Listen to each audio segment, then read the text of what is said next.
which European Commission President Ursula von der Leyen described as the mother of all deals. The pact underscores global efforts to develop alternatives to US trade in the face of President Trump's policies and tariffs.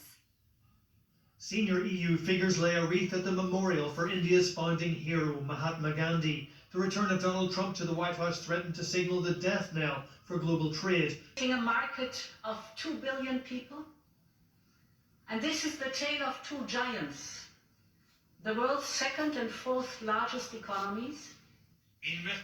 Open up its fiercely guarded market to car manufacturers, pharmaceuticals, machinery and steel, with tariffs reduced or eliminated for almost 97% of goods. The EU will cut tariffs on 99.5% of Indian goods over 7 years, with tariffs down to zero on leather and textiles, chemicals, rubber, metals and gems. But the deal won't completely offset the hit from Donald Trump's tariffs.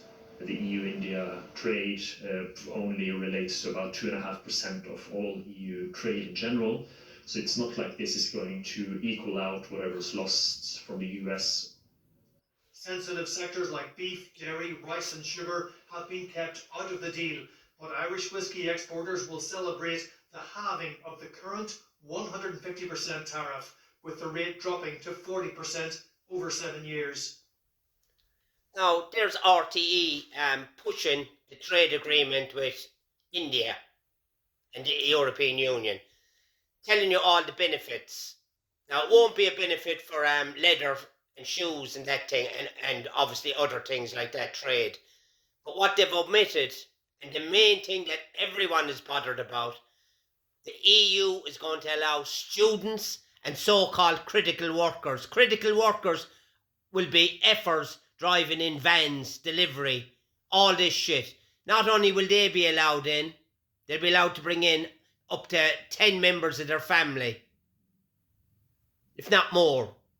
So what the EU has done, they've opened the floodgates on Europe and of course Ireland. We've seen 100,000 Indians enter Ireland in the last 3 years.